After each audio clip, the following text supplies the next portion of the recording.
There we go. Okay, we're back up again. Yikes. Okay, over here so it's a little easier. Okay, now I'm back. Okay, sorry about that. Yeah, just complete disconnect from the servers. Had to restart things. Had to change a setting to see if it would work. I was told when I set up my OBS Studio from the YouTube tutorial, whatever I watched, that I should have set it up to the closest server for Twitch. My guess is that I lost connection to that rather than just doing the auto recommend. So hopefully the content will stay smooth and clean for everybody watching. So anyway, we are back.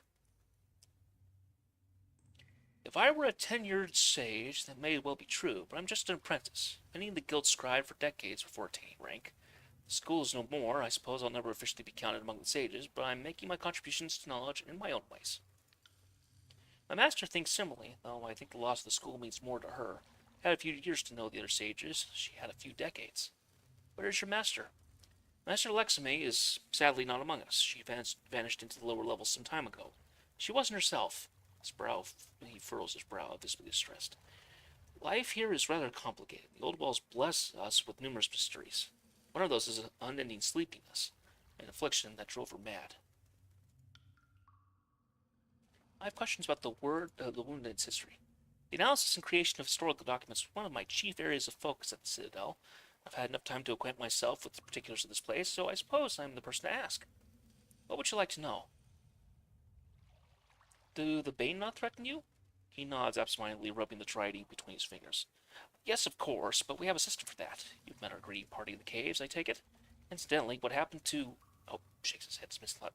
It doesn't matter. The point is that we have a contingent of beastmen with us, and they've adapted exceedingly well in the old walls, and show little fear of the abominations. They've been perfectly eager to dig their claws into any that come our way. Surprising that even works, by the way, but who am I to argue? At any rate, they keep the entry points to the wound clean, and seem content to keep doing so. In fact, I dare say some of them have come to love hunting the Bane, or just have a death wish, and that's why they volunteer for patrol day after day. How do you survive in this place? What do you eat? We get enough sunlight to cultivate crops on the upper levels. Cabbage, nash root, radishes, mushrooms even. Biggest challenge here is drinking water, despite appearances. He leans forward while speaking, his tone energetic. It's a rather interesting phenomenon, actually. Something in the old wall environments leaches into the water and corrupts it, producing a most curious disease of the afflicted. There's no fever or chills, bleeding, vomiting, or what have you, but you will waste away over time, as if one were starving. Tidecaster Wagstaff devised a method to magically treat the water, render it safe to consume, and with curative properties for those already sick. This solution is a bit slow at making large amounts, but fortunately Jaspos constructed some stone aquifers. Water poured into these aquifers will drain a few hours later and emerge purified. Between their contributions, we're able to make the wound a proper home, as long as the two keep their squabbling to a minimum. What do Wagstaff and Jaspos argue about? Few things that matter. I do not mean to belittle those men, but I often feel like they both demand exaltation and, more importantly, want whatever adoration someone is getting. Clears his throat, turning red with a smile. Through their magic, they make life possible here, and we all look up to them. I think they both feel a genuine sense of duty to protect us all. Too bad they don't get along despite their shared goal. Talk to them directly and you'll see what I mean. Keep in mind, things aren't always like this. The Beastmen Brief Town had a way of keeping things civil, but censored disappearance, so grievances have reemerged.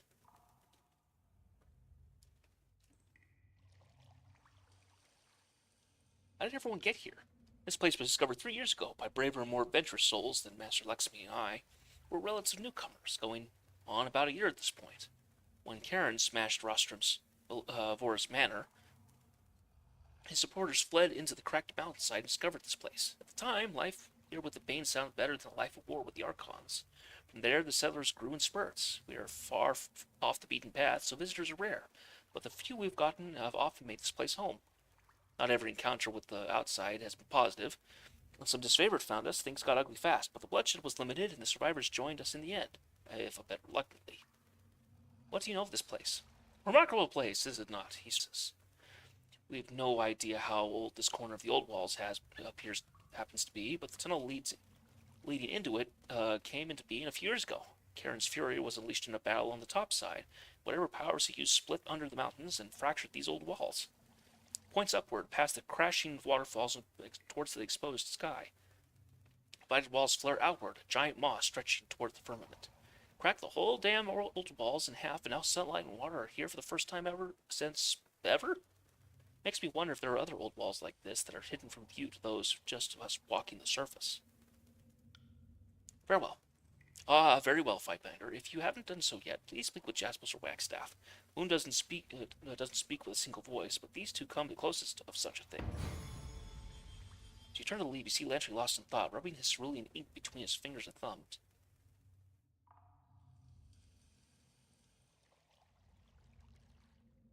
Guess one of your old friends is here. What should we expect? She is an old friend of mine. And by now, you've already detected the understatement of my voices. So, ask your questions. An old love interest, I presume? You presume correctly. We were deeply intimate for the better part of 15 years. School gave up long ago trying to make rules against fraternization.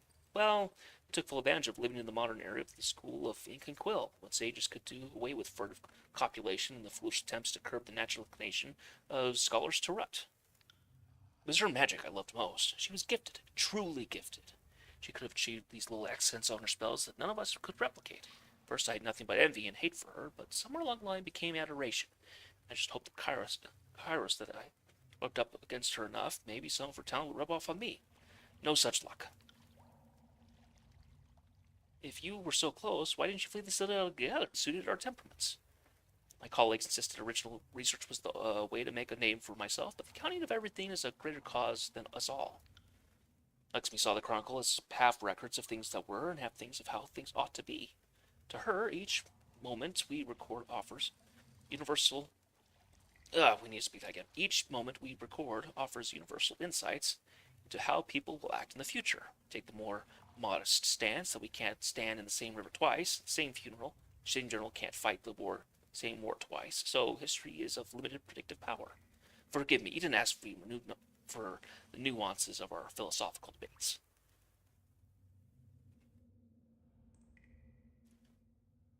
What do you make of her condition? From the sound of it, she was afflicted with sleeplessness. By all accounts, madness would naturally follow. But if she's down in the old walls and enfeebled, she'd be easy prey for the Bane. Heard of anything like this before?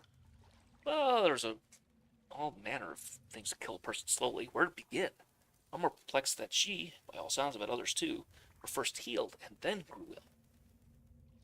What do you make of these chronicle fragments she tasks us to find? My heart sings every time I am safeguard a text against destruction. Still, there is something bothering me about those writings. Let's look about a bit more, shall we? Ask me again when I have a few pieces to compare. Okay. Man, that was a lot of text, but a lot of world building too.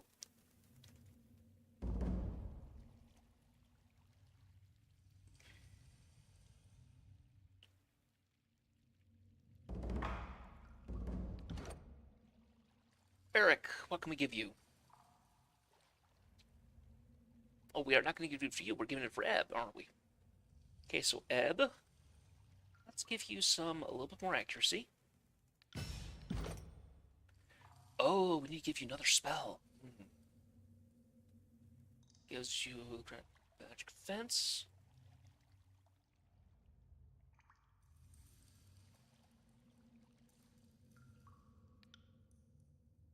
Yeah, let's do that.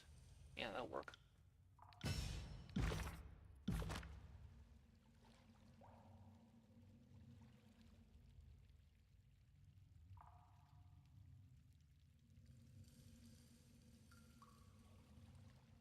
Yeah, this is a big place if you look at the map.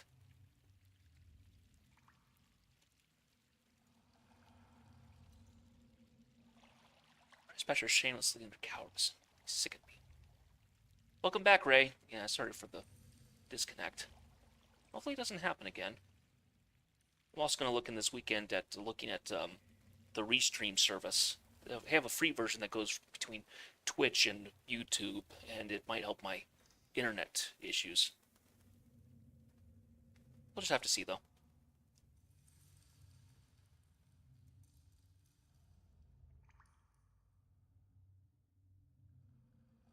So we've got some horde here that have not, that are, yeah, interesting. This is just a little haven where alliances really don't matter. Look at the rostrum link.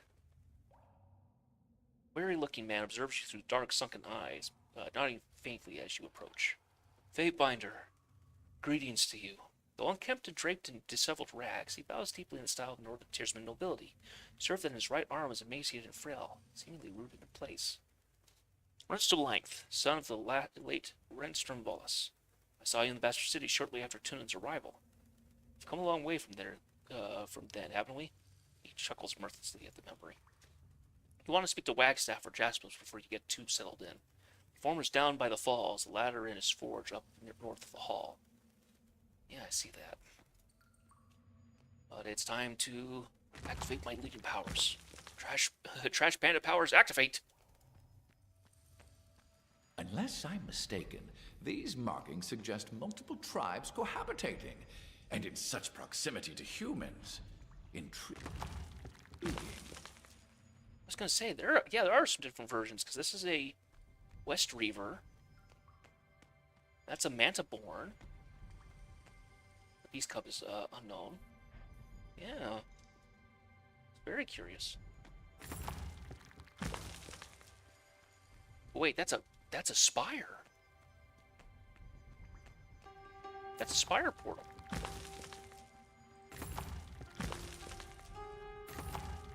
Oh, I just remembered. I ended up using one of those potions, so come back to your consumables and grab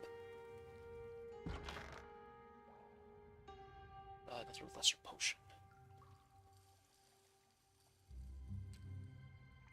Go ahead and do 2. How about that? Oh, you can only hold 10. Good to know.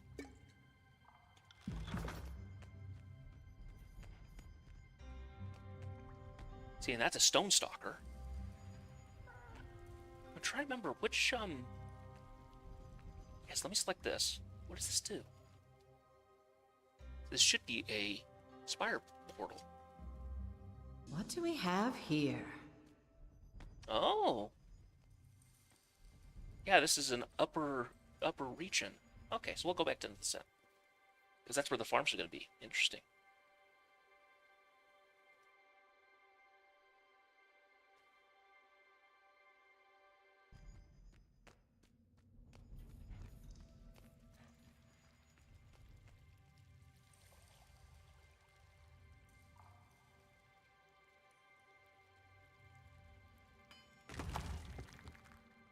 I got an iron guitar. Forge bound in this hole? Surely they cannot outfit the Legion from here. Don't think that's what they're trying to do.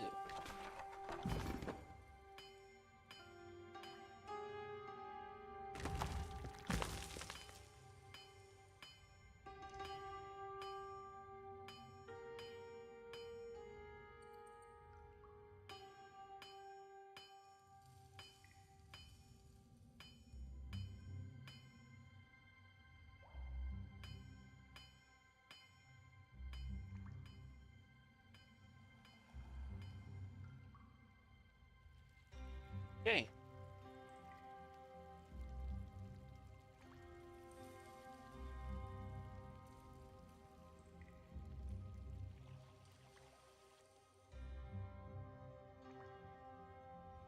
Napping is K-N-A-P-P-I-N-G. Huh, wonder what that means. Heavily muscled man stands next to a mixed pile of broken floor tiles and smashed boulders. Head bent and focused, sledgehammer gripped tightly in both hands. Without breaking his gaze, he calmly extends an arm out as you approach, signaling for you to wait. In one smooth motion, he whirls the sledgehammer in a precise arc, effortlessly splitting a large green-gray boulder in two. He smiles and lets out a pleased chuckle before turning to greet you. Ah, Fatebinder, or should I say Governor? That explains all the ruckus I've been hearing. His voice is deep, a confident baritone that easily carries through the air. I think kind of like a Keith David kind of voice. Forgive my rudeness. Masters of the craft rarely break focus, if we can help it. Old habit. He smiles broadly, motioning you to come forward. Your arrival is unexpected, but my forge is always open to the servants of the court. What can I do for you? I'm Jaspos, master of napping, and this settlement is called the Bastard's Wound. I expect you're looking for its leader. I doubt someone pointed you in my direction. I know you entering the old walls legals. This little setup is slightly against, well, is to be just, the legality of this place must be determined by a fate minder. Then we're lucky to have you here, fate minder. I can assure you that I would never do or advise anything that works against Kairos' will. The wound is a complicated place. Many people before me, and many came before me, and I've done my little part to steer things correctly. As I'm sure you know, it's not always an easy task. There's another man here that unfortunately holds some sway, Wagstaff, a tidecaster. Possibly the last tidecaster, from what I understand. He crosses his arms, his muscles tensing reflexively. He practically founded this place years ago, and truth be told, he's the one responsible for its creation, legal or not. We don't always see eye to eye, but I did trust that his decision was respectful of the Overlord's will. A dull crash interrupts the exchange. A forge helper, hands still trembling, hastily attempts to gather up the pieces of a dropped bowl.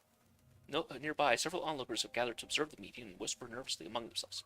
Forgive them, Fatebinder. They're understandably anxious. As you know, men and women live and die by your words. These people here, all of us in fact, wondering what your intentions are for this settlement.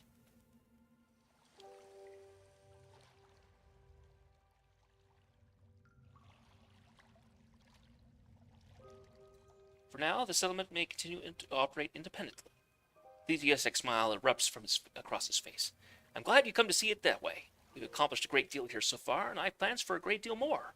Bastard's Wound thanks you, Fatebinder. Side whispers can be heard behind as the onlookers take in the news with visible relief.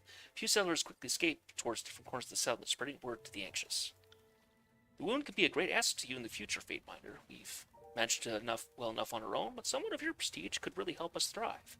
If you at the time have a matter that could benefit from your expertise. You may ask, but I make no promises. We don't have the luxury of trading with the top side. It could attract the wrong kinds of attention. Instead, we craft what we need. In my case, I can make a wide variety of tools, but I can't make anything. I can't make everything. When we were building the fortress at Lething's Crossing, I had access to some of the finest chisels, tappers, and abrasives. Carried only my travel kit with me when I found myself here in the wound. I've been able to craft a few replacements, but to my chagrin, I haven't recaptured the craftsmanship. The napping tools needed are rather specialized, and I lose sleep knowing I can't replace anything I break.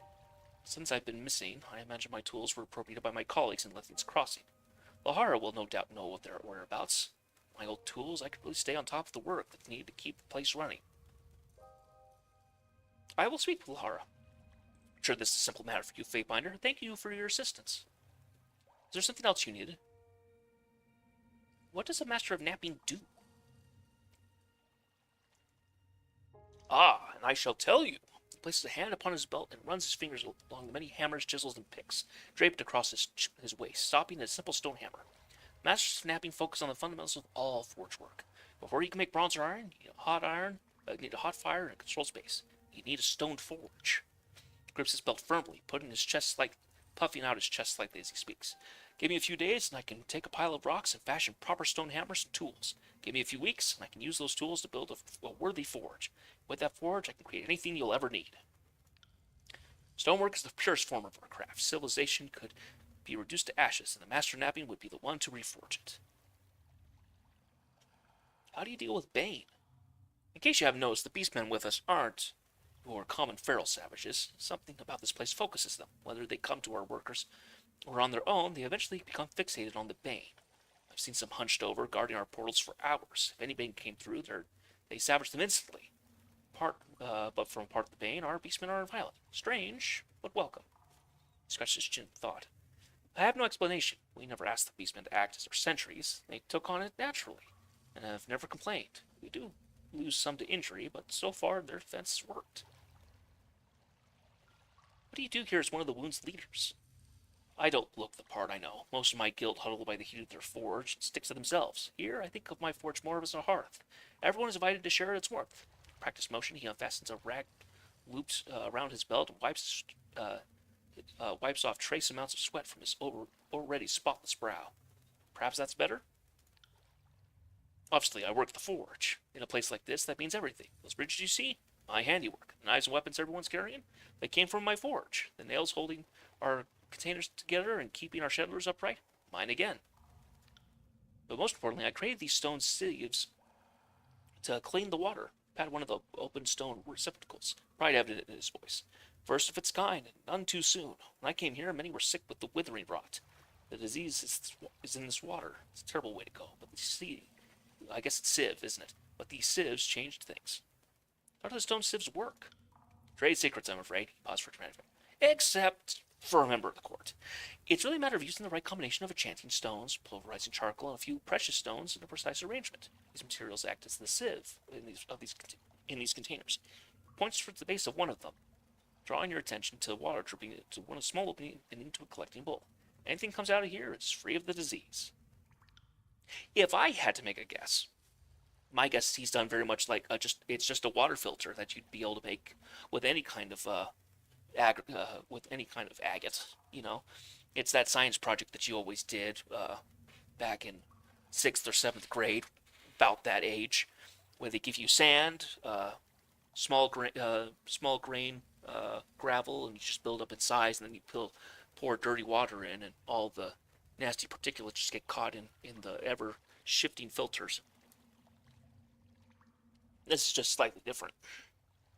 So the water, if I had to guess, probably has some kind of particulates in it that cause the withering disease, like you get from anything else, the withering rot, whatever it is.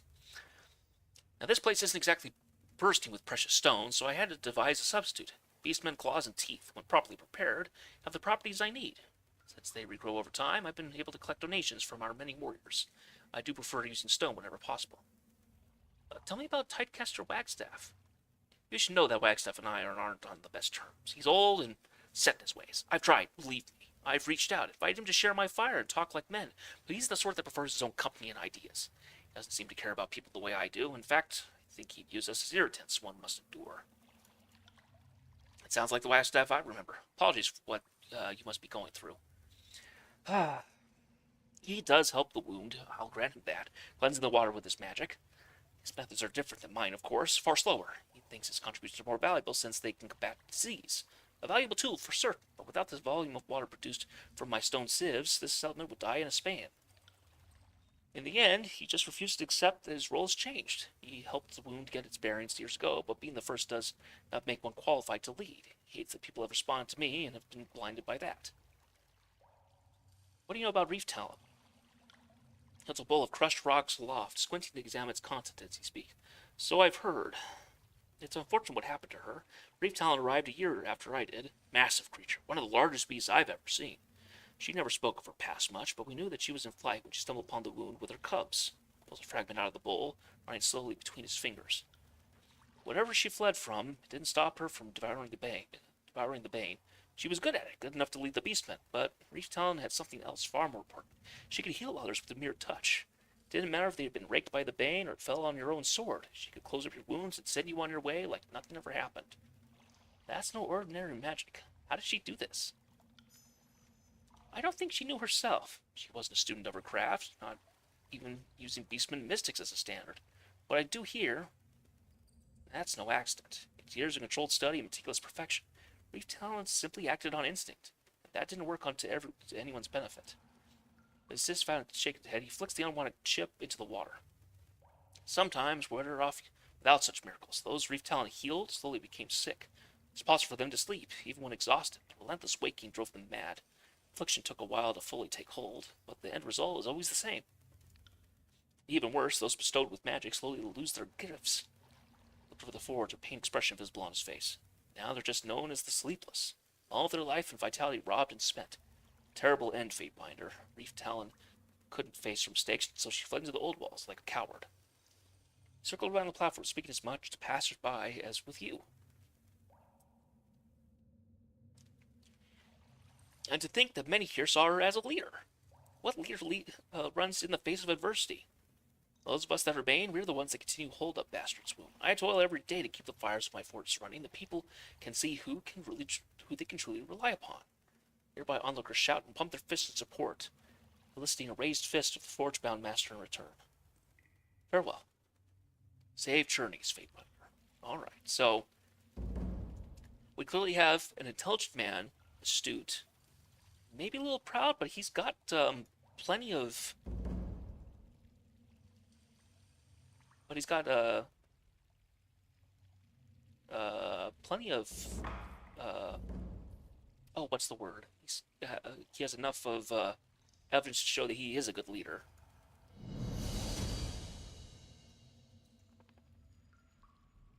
A biter, honest. Broad-shouldered woman in disfavored raiment dangles from the nearby column, suspended by her wrist. Though she's garbed in the iron breastplate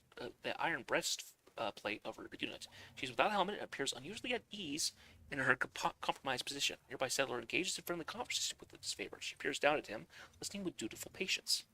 The last lure hooked that trout just fine, but it took the whole thing downstream when the knock gave out. Rat the line several times, like you said. You aren't fibbing, You aren't fibbing me, are you, Sophia? What stays your hand, fight miner? You must write this justice immediately. What is this soldier's crime? Her? Oh, it's hardly my place to say. Far be it to me to posture like I'm a leader or a lawbringer. Settler seems amused just to be consulted. Looks like you have company. Talk later, Sophia. Settler turns to you, wearing an uncertain smile. Good hunting, then. Settlers turn away, and the bound soldier takes note of your approach. Tell Sophia to find you in the cesspool of trespassers. He shakes his head. Worry not, we shall release you from your bondage at once. Wait, who the... Barrack? Is that you? No, please, leave me be. I'm sworn to my duty to slay these fools, and sworn by Arn to see to their safety. It is easier to have no choice in the matter. You'd rather stay up there? Even if you set me free, I'm too hungry to fight. It's the only thing I'd have in mind to do. Time to come when I can free myself, and I'll grab the opportunity with both hands.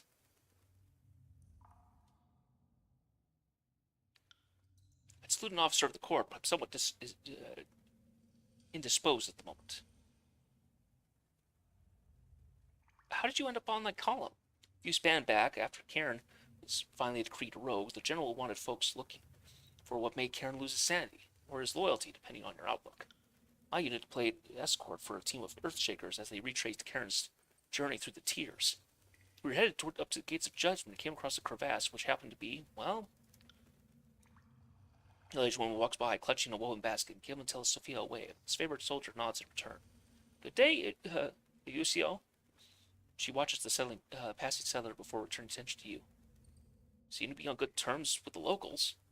They're rather lovely folk, despite all of them being Kara's mocking scum, deserving slow deaths. Sometimes a limited expression of a shrug. Where was I? We paused to investigate, only to find this nest, this hive. Trespassers living with beasts as equals. All of it an abomination. There was no choice but to put them to the sword. We fought well, but our advance fell apart when that coward, Argian, threw up his arms and surrendered. He broke ranks and left us exposed. If I hadn't been knocked senseless, I would have executed him myself. Woke up hoisted up on this wall, and I've been here ever since. Why don't the settlers just execute you? They have, in a sense. Beastwoman, leader of the local pack, ordered that I be strung up till dead. Guess she didn't understand Ash's aegis, so who's laughing now? If nobody remembers, Ash's aegis is basically the special power that he has over all of his soldiers. He can keep them all alive, basically. No matter the distance. Very interesting. He feels all that too, but he's a strong man, so he doesn't really suffer under it.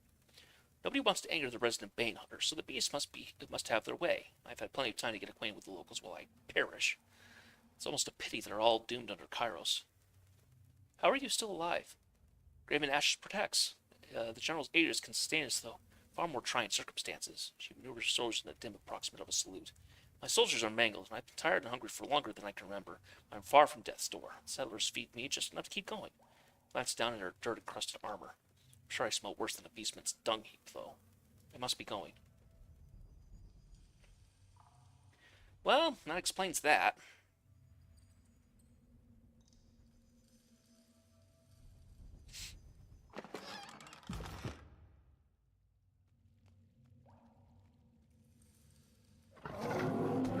Ah. Looks like this is more of the Beastman area. Made nests, and they're having a little bit of a tussle right there. Maybe, Gloom of Dawn.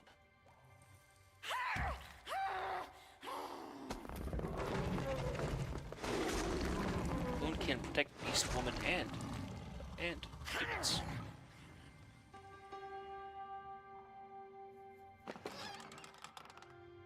Iron War Mace. Exquisite.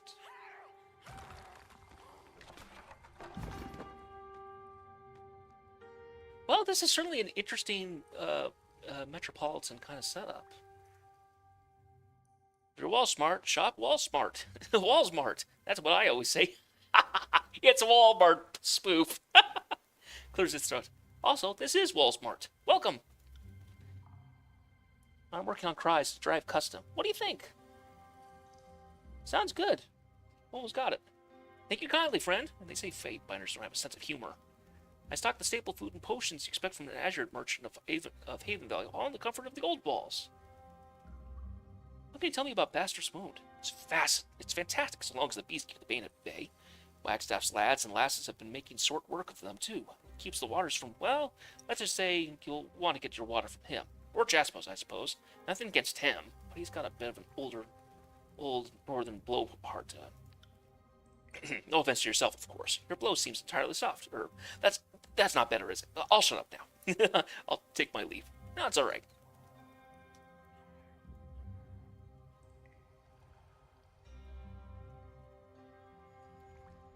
You see what I see? Yeah. Bane attack. Dang.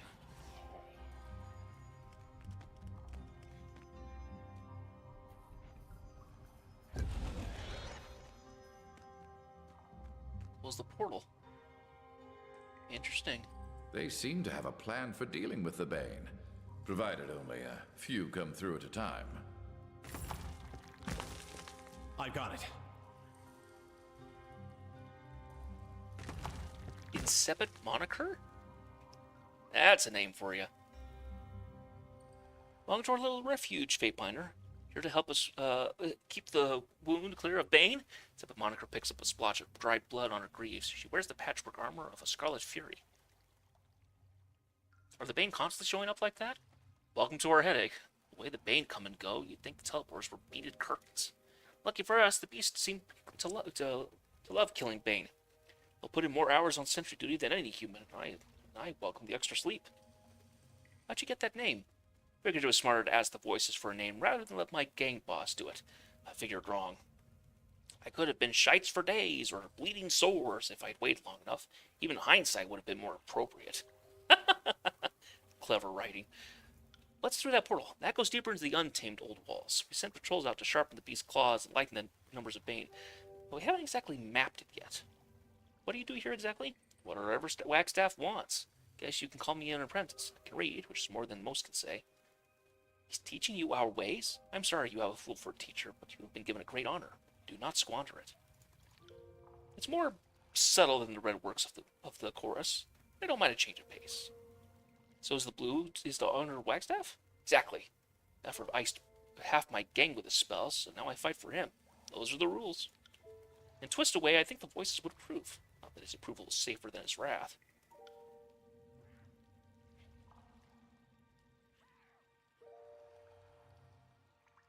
You know, I'm gonna have one. Just have my character run over. Ooh, an iron javelin.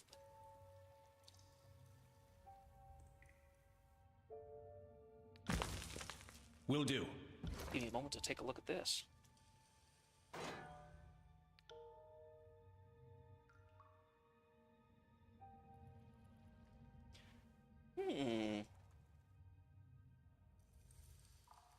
Get some armor penetration, get a little DPS. I lose accuracy and stuff, but the only time I would really be using the javelin would be the ranged attack. And I'm getting, I think, enough benefit that I'm not worried about that. Let's go ahead and upgrade. Cool. Anyway.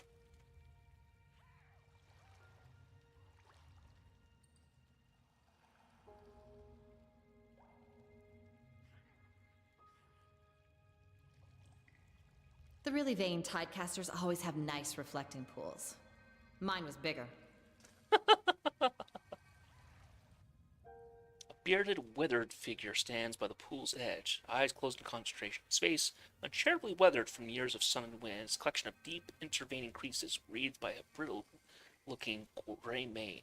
One's perusing eye snaps open as you approach. Of all the shriveled barnacles to find, you? My car's a swollen tit. You? What of Gabriel? Pagravar? Don't tell me you're all that's left. Step back, let them talk. They fought the good fight, but fell to Karen at the well. What's your excuse? How'd you slither your way here? They're dead? So the militants have fallen and you're all that's left? F us all, Kars really has won. I didn't slither, it was more of a surreptitious crawl. Speaking of lowly vermin, what are you doing with this lowlife? This one? He's with Kairos. Sort of a long story. More importantly, what are you doing here? Not sure if my emphasis is on you or here. You think you and those salty old queens you so adored were the only casters unwilling to flee? You fools were just dumb enough to wave your arms until the Archons noticed you. Some of us, well, okay, one of us, still knows the ancient art of subtlety.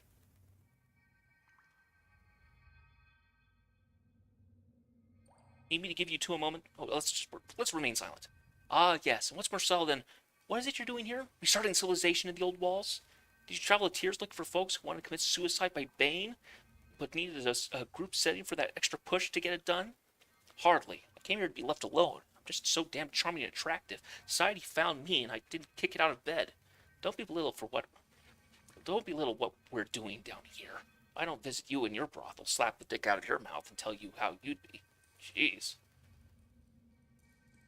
Need me to give you two a moment? A moment? Hardly. I can't think of the last time Wagstaff kept up this banter for more than a minute or two.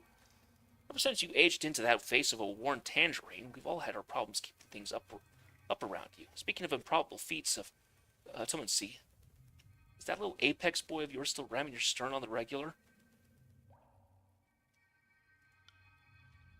Almost died of his wounds from the Battle of the Gates of Judgment. How about you? I can only assume half the reason you're here is to find some new apprentices and F them. That's what I'd do. Well, yes and no. Yes with the apprentices, but I don't know. I might just stay here. We've stumbled upon something unusual here. Not sure how permanent a solution living here might be, but I've been trying to make the most out of it. Your friend here changes things. Tidecaster points at you with a scowl. We always knew outsiders would come, but short of Graven Ash showing up, a Fate Binder is about as terrifying as the notions we've imagined. I hear you've already spoken with our other advocate, Jaspos, regarding the legality of this place. We should have spoken to me first, but if Jaspos convinced you to show us mercy, then perhaps I owe him a day without denigrating comments. Half a day, maybe. Thank you, Fate Binder. I know the day that we'd be discovered, and I imagine a much bloodier scenario. In this regards, I'm happier to be made a fool. Life here in the Wound isn't easy, and we always assumed outsiders would bring death, not help. Your leniency is the sort of surprise we needed in these difficult times. Though I never would have guessed it, your arrival may be a sign of good things to come.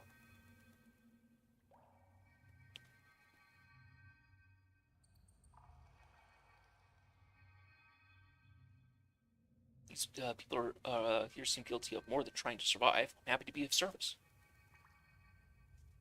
If I may take you literally for a second, let's say I was in need of someone who could come and go from this refuge and handle some matters for me. Would you be willing? It's hard for me to leave things unattended, and if I were to perish, it depends on what you have in mind. There's an old rival of mine still out there, a sage called Phoebe. Twist the rope on the end of his belt, grimacing. Yes, we're from rival schools. No, this isn't just a case of an unsettled score. I'd live and let live, but she posed an actual threat to the Wound.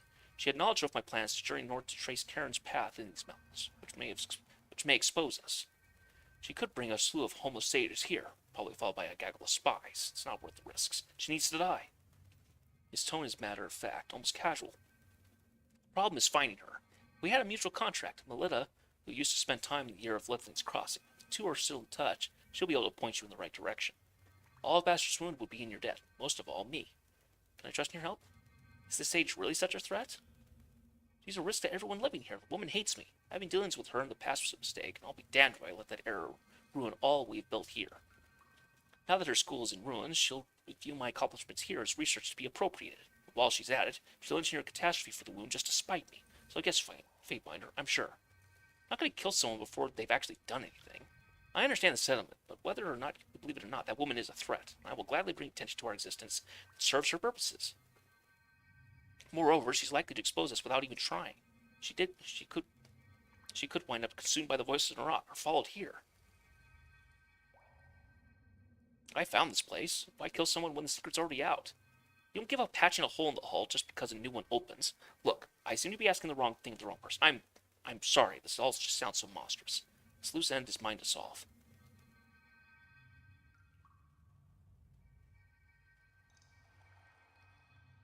I'll find her. Thank you. This matter has haunted me for quite some time. My stupidity caused the wound to be uncovered.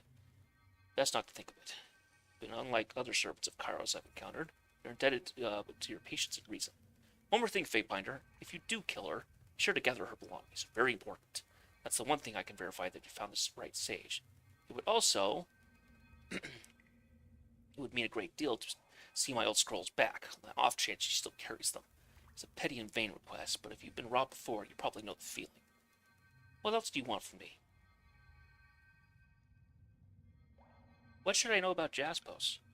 His eyes glazed over the mention of his rival's name. Ugh, if only that rock pounder would just shut up. He loves the sound of his own voice. Grips the rope on his waist, squeezing it with a clenched fist. Unfortunately, his forge is on the upper level, so his soliloquies float down here to ensure my misery. This place has better acoustics than the Academy of Tides. Lucky me. He thinks because he can cleanse the water, not as well as I do, mind you, he can pontificate to all hours of the day. I nearly drowned myself once rather than listen to one of his tirades, you know. But I know the moment my body was discovered, he'd be raining another righteous speech about cowardice down upon my corpse. That wouldn't do. Look, I'll say it plain. Jaspos has a big mouth, and he talks incessantly about transforming Bastard's Wound into something great. The truth is that he's just out for himself. Slams his staff on the ground, mouth quivering as he speaks. I built this place for nothing. Thinks to come in and claim it when all the hard work has already been done? Not on my watch. Heard a beast woman here once held sway. Cocksnapper. Ah, Reef Talon. Curious case, that one. She pawed her way into these caves a year ago with her cubs. Vicious fighter for certain. Bane of the Bane, I like to say. She took charge of the tribe, but had a curious way about her. The most fascinating beast I'd ever met. Oddly pensive, strangely polite, prone to bathing. Things really got unusual when, after a bloody dust-up with the Bane, Reef Talon healed some other members of the patrol with her touch. I can't say heal with a straight face. Those who had their wounds tended by Reef Talon felt spectacular for a few days, but by week's end, the whole host had new maladies overtook them. What sort of problems happened to those who were healed? It started subtle, really. People treated by Reef Talon just slept a little less each night at first. Claimed they felt too hale and hearty to sit in bed. Later, they'd be exhausted from days spent waking, yet unable to sleep. The old Tidecaster shifted his weight with a sigh, and after days of being sleepless, other things would start to go. Tempers, memories, worst of all, a few who could work sigils lost the talent. Imagine spending an afternoon listening to Jaspos droning on about virtues of pulverizing stone. You'd be frustrated and exhausted, somewhat murderous in intent, but for some reason you can't sleep. Nights turn to days, which turns to night. It took to calling those affected the sleepless, and warned others of what became of those cured by Reef Talon. What became of Reef Talon? A few span back, a patrol of disfavor were in the mountains, searching areas struck by Karen's magic, so they said. Well, they stumbled on our refuge, and being disfavor, they were shocked and appalled by just us squatting in the old walls, but by the beastmen living with us. A few even deferred to Reef Talon during the parley, and seeing humans look to a beast woman was rather appalling to those iron thugs. The meeting quickly turned violent. Man leads beast, not the other way around. Such things should not require an explanation. We bested disfavored, but Talon Reef fled during the altercation. I guess a combination of guilt from warping her fellows with magic and the feeling of shame that her presence roused the disfavored to attack us. I have no proof, but I think Reef Talon fled to save us from her. Plenty of folks who hate her, but I, for one, don't think her actions were ever malice. Protecting this place is all she ever cared about. It's all she cares about, and she probably realized she had to go to save us all. Regardless of her specific motivation, I'm certain she fled deeper into the old ones, not topside. Someone claims she dove into the water, another claims she accessed a teleporter. Either way, she hasn't been in the village since this favored arrival.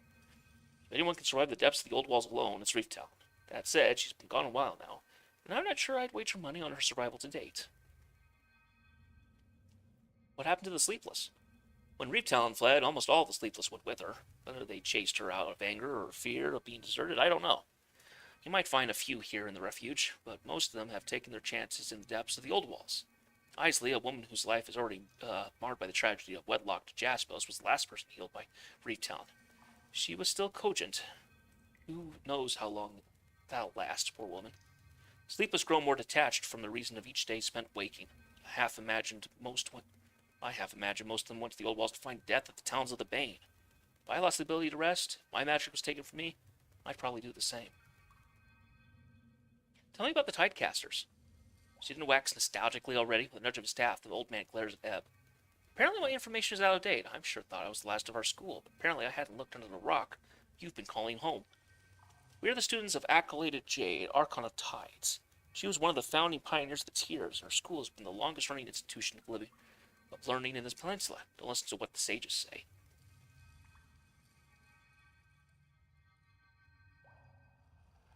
Why didn't this Tidecaster stay and fight Kairos?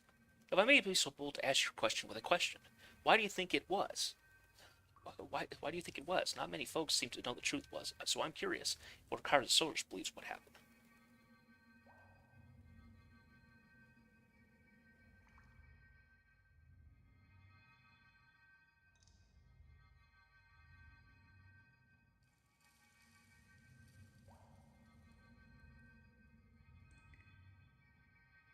Rational self-interest. The Tidecasters knew Kairos was coming years before and rightly feared death. Sensible guess. We Tidecasters practice quite deadly magics. One might rightly assume we'd be eager for the excuse to display our marital prowess. Odd, then, that we'd all run and hide, don't you think? The truth is, our Archon lacked the will to resist. Scores of Tidecasters craved war, but lost heart at the notion of facing the enemy without a culted Jade leading the charge. Enough. I don't wish to revel in the cowardice of the Tidecasters. I made my decision to stay. Not pretending I'm some brave hero, or at least I'm trying to hold on to some support in the storm.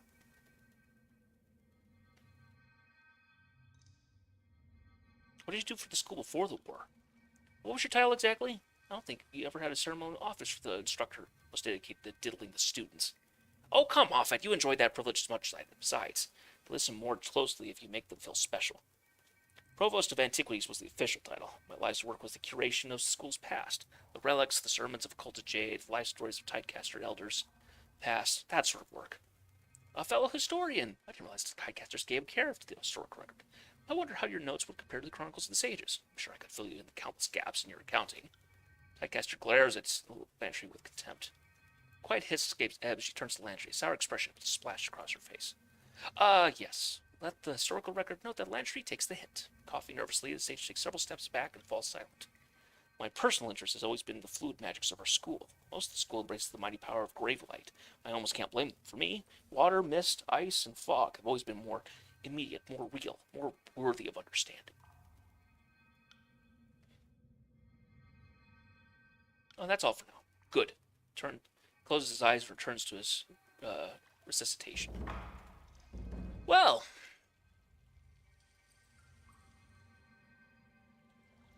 this place is certainly interesting. I haven't gone upstairs, though, yet, so maybe I'll do that.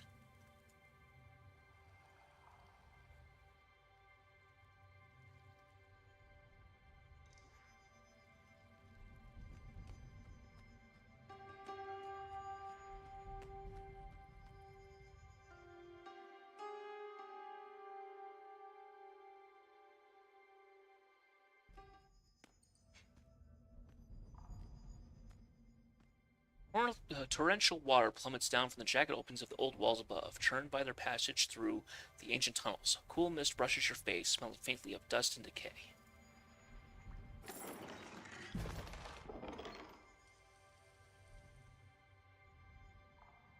I wonder how many people had to die until they figured out which type of mushrooms were safe to eat. Baitbinder, she bows faintly. Welcome to the Wounds Farm, the only source of food within the old walls. Bet you never imagined anything like that down here, did you?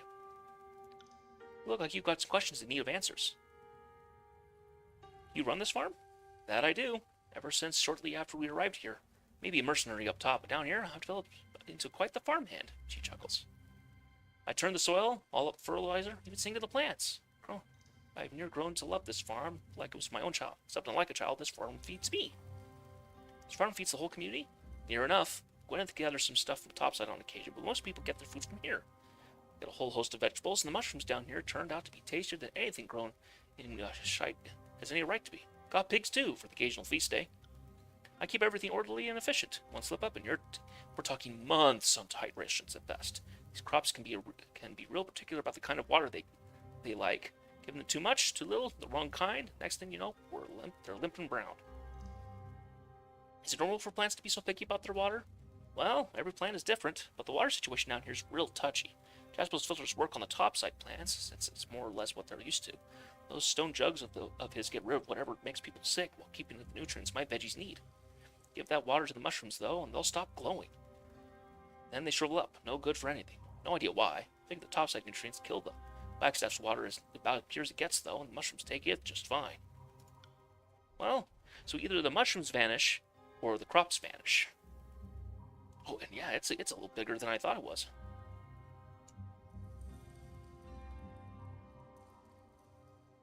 These are the mushrooms, I would guess. Little looks appealing about these rubbery, dung-scented mushrooms, yet the settlers of the wound care for them as if they were the finest fruit. See that? Seeing you approach, he straightens up to seem a little taller. Wasn't expecting to see a fate binder down here. Name's Kledos, protector of the farm. He announced it like a title. You may have heard of me. I assure you, we have not. And she skims through a few pages of notes. Not at all. So, you need me for something? By his armor, you can tell he flexes his muscles. Eyes roams him appreciatively. Leans forward. Think of a few uses if you're at a loss. My life is service, he winks. How do you protect the farm? It ain't obvious. Ain't it obvious? I'm a fighter. Bloody good one, too. It's almost a shame to have me here on the farm. So far from the howling bane. Want me to ask Tycho to reassign you? His eyes widen. That would be kind of you, but that would be, you leave the farm underguarded. Maybe it gets too bad down here, sure, but the beastmen seem to have it handled claw for claw. Ooh. Oh, so he's a blowhard. Tycho has me looking after the mushrooms. She keeps a close eye on everything around here. A bit too close, if you ask me. She's quick to remind me when I cock something up. Used the wrong water on the mushrooms once. She up and decked me. Obviously, I would have blocked it, chops the air with an open palm, or dodged it. He jukes illustratively to the left. If I thought anything like that was coming, clears his throat. Anyway, had a black eye for weeks. Not doing that again. No how, no way. He watches you go. Oh, but look, there's several pigs. A couple of them are pink, a couple of them are brown. Well, I say they're pink, yeah, they're kind of pink. They're more purplish, but maybe that's from whatever they feed them.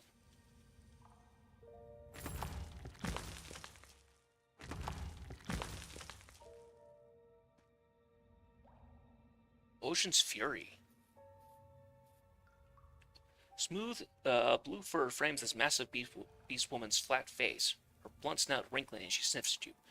Her skin, in those spots where you can see it, glistens, almost pearlescent. Her upper lip curls back to expose dagger-sharp teeth. Human smells like sky mystic power, of lightning forks and howling rain. She snorts, yet looks small and frail like a hairless whelp. But what does human disturb Ocean's Fury's prowling vigil? I've seen a lot of different beastmen here. How many tribes call the wound home? One and more than one, like human tribes, but grow stronger in difference. One and more than one? What's that mean? One tribe called Woundkind hunts prey in Bastard's Wound. All beast women answered to Woundkind's name. All did look to Reef Talon as Prima before Reef Talon left its old walls. What tribes did they belong to before they all became Woundkind? Ocean's Fury and Reef Talon are Mantaborn, first among tribes. She draws herself up proudly and thumps a clawed paw against her chest. Mantaborn hunt sea as swift as sharks. Range long coast from stalwart to sea. Rule ocean where humans bring no war. West Reavers have fur like rust. Range northern lands highest here. Not many days from Wound. Towards sunset, where humans fear tread. Yep. She seems to consider the tribe. West Reavers best hunters at grasslands. Good hunters in mountains. She chuffs slightly. Poor hunters in sea salt. Stonestalk are small, but roam in large packs. Strong mystic known the stone song of Earth Blood. Good hunters in mountains. Not as good not as good any other place. Few other stock though, with Woundkin. Chases Clouds and Gloom of Dawn, Kadvana. Only few left. What do you mean by your prowling vigil? Ocean Fury prowls Wound Farm. Hunts Bane with claws and fangs. Drives away trespassers with growls and knuckles. Points out the vast gulf to the north.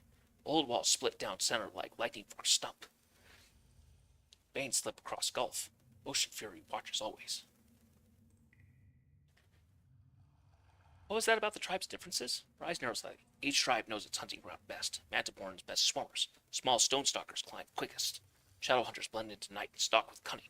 Simple. She snorts and nods. Yeah, and there's a West Reaver over here.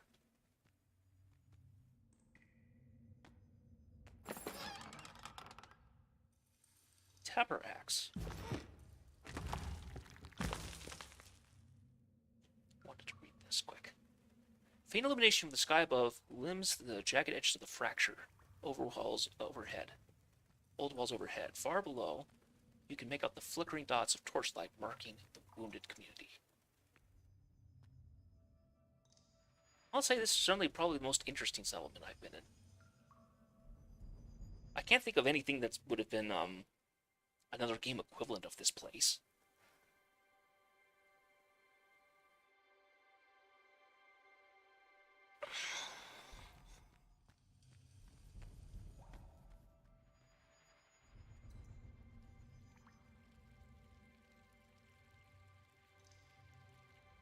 Ugh.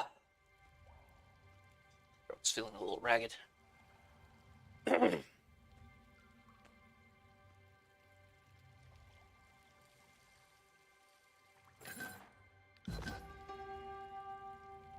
So, I think I got in a couple quests from here. Napping on the job. Yeah, talking to Fort Lethian, and then... Yeah, so going back to Lethian's Crossing, it looks like.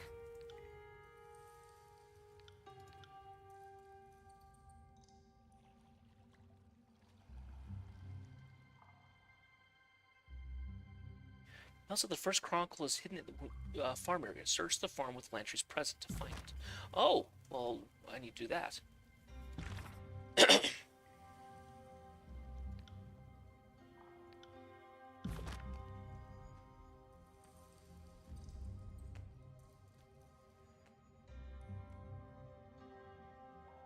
Oh, that's the wrong direction.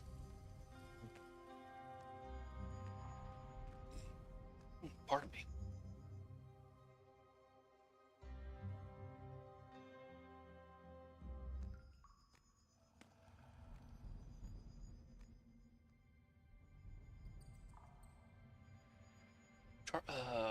Chard, Nashroot, Charlock, and tubers all flourish in this noisome soil, despite growing deep within the old walls.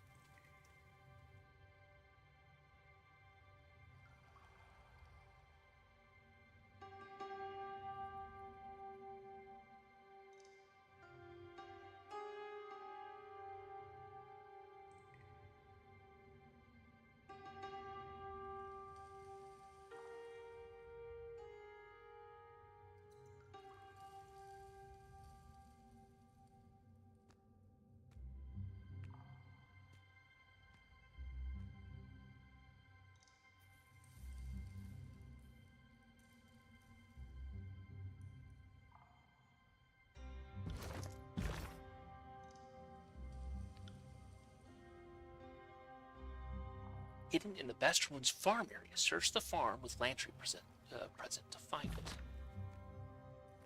I've looked everything, so I'm not sure where it could be.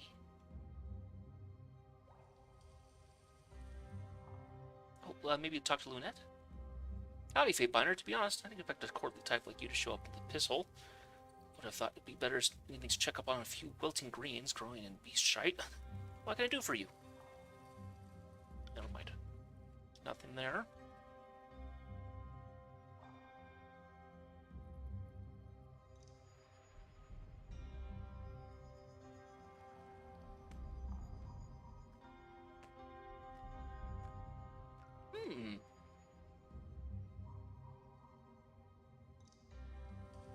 I've seen nothing obvious that shows me where it is.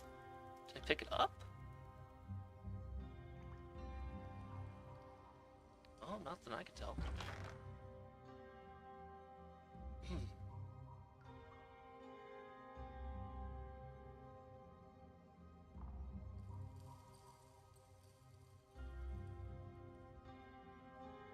When his satchel appears to be an undelivered missive.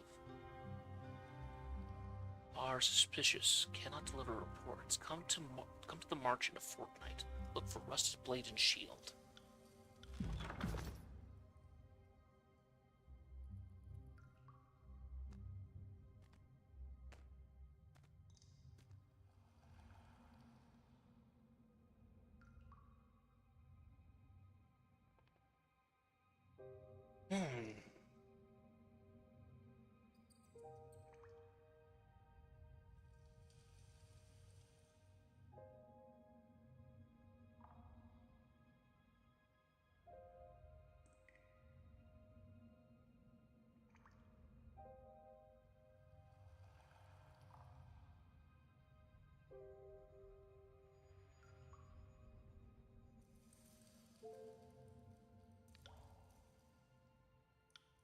Oh, nothing from her.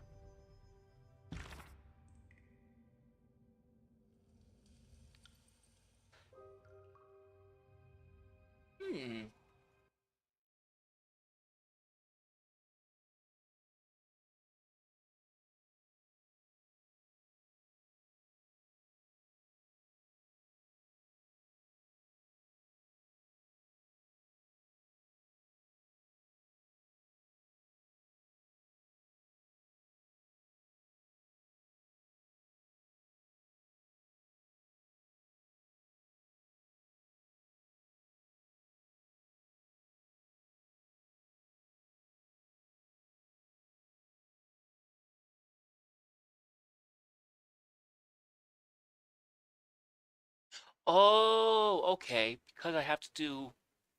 Okay, that makes sense. I have to be controlling Lantry to do them. Because Lantry is a chronicler.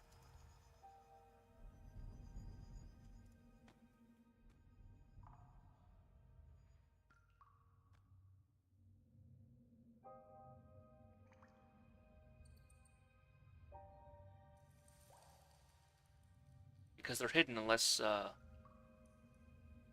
because only a chronicler can be near them.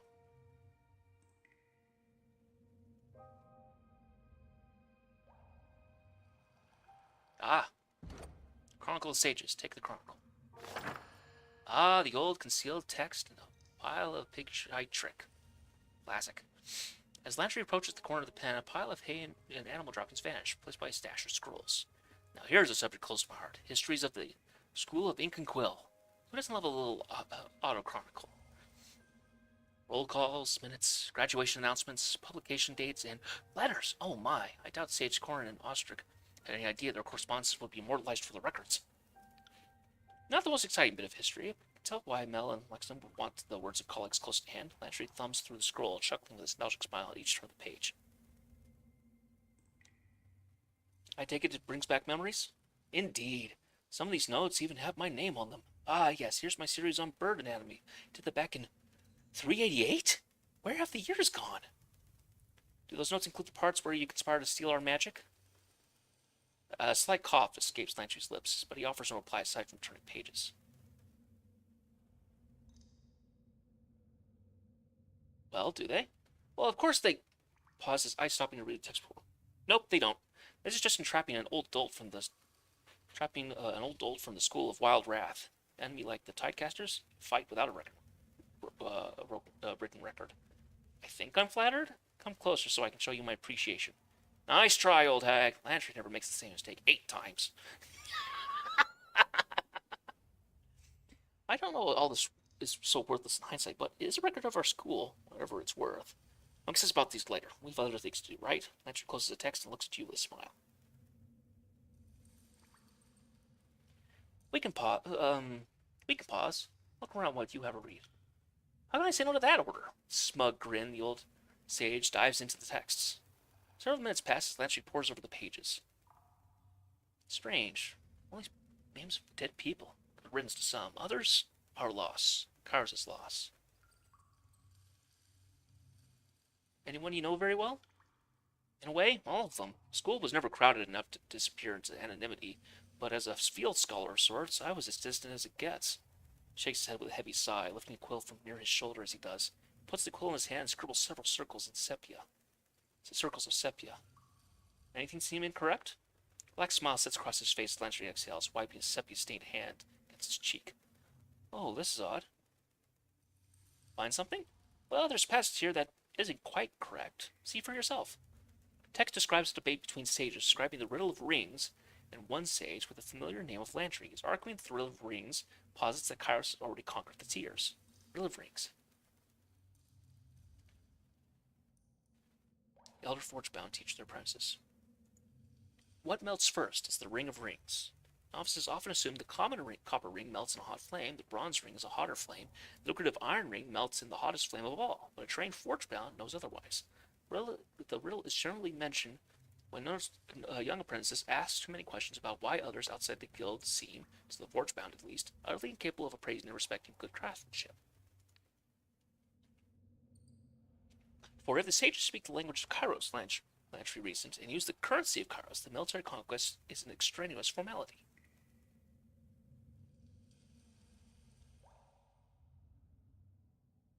Odd, I learned the riddle of rings differently. Bronze first, iron last. Oh, so you know the original. No disrespect to the forgebound. It's a great teaching tool. I just borrowed the term for rhetorical use that day. Rhetorical effect that day. It was 427, and Sage Cavill was given a lecture series, having recently returned from his expedition to observe the forgebound and their ways. And at one point, he discussed their teaching methods, so the riddle of rings came up as part of his lecture. At the time, I joked that the riddle of rings aren't we all conquered? And I launched into a not entirely sober diatribe about Kairos' inevitable invasion and dominion. According to this, he gave a strange speech met with applause. Hardly. I was hit in the head with an old scroll case and told to sit down, shut up, and let the scholars talk.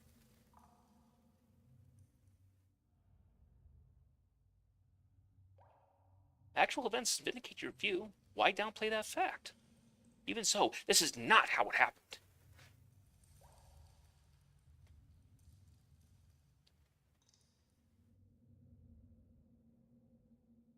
You could correct the record. I could, and I will. I'll make a note to return to this. Until I know why this is edited as such, I just assume not tamper further. I think my nostalgia's been overtaxed for the time being. Let's get moving. I need to think on this a bit. Lantry closes the tome, stashing the old book in one of his satchels.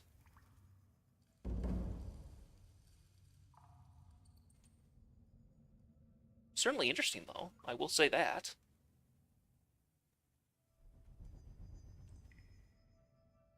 I will admit that talking among my party members, Lantry's probably the one I like the most. He doesn't cuss like everybody else. He's not perpetually ramrod stiff, pun not particularly intended, on Barrack. Not like Barrack is. He was a soldier, very much so. And he's very much willing to not. He's got a little bit of a humor, and and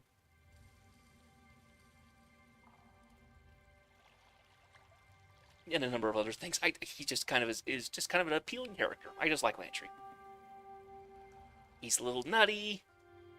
Not a whole lot in the way of charisma, but he certainly has a way with words, as one learned man should be. No, I think he's my favorite character by far. Oh, cool! So you can actually go from... Oh, interesting. Okay, so it looks like there's a potential of this actually going down further. Huh. So it's a little mini-map of transversal.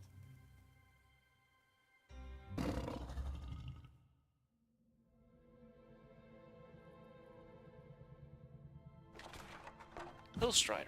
That's the beast that we talked to earlier. Petrified Grandstaff. Ooh.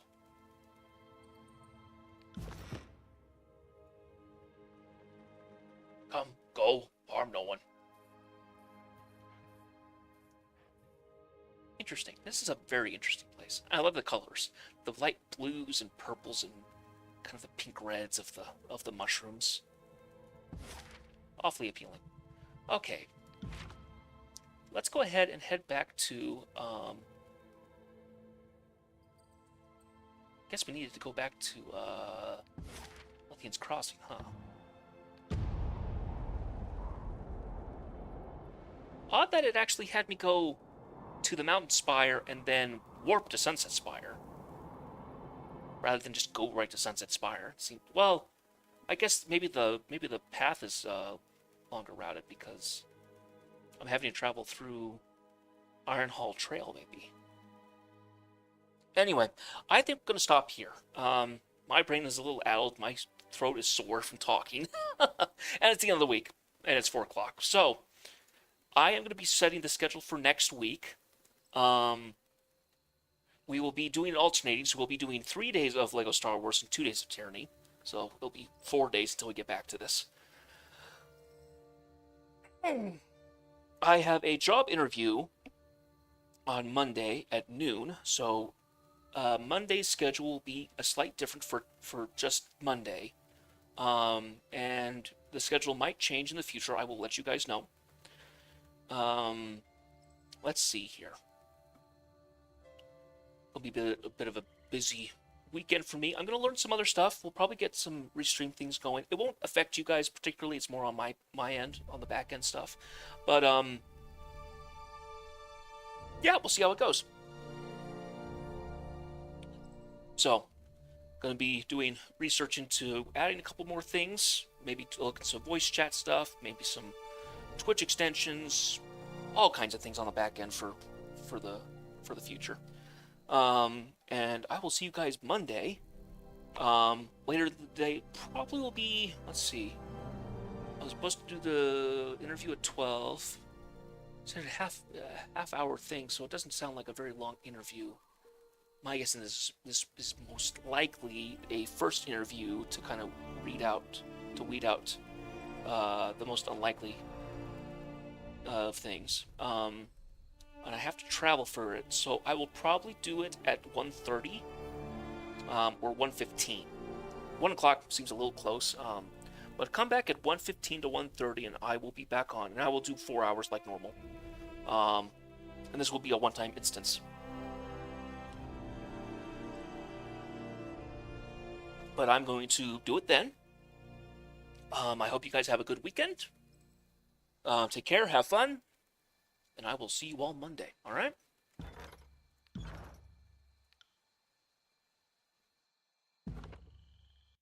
I will see you all then.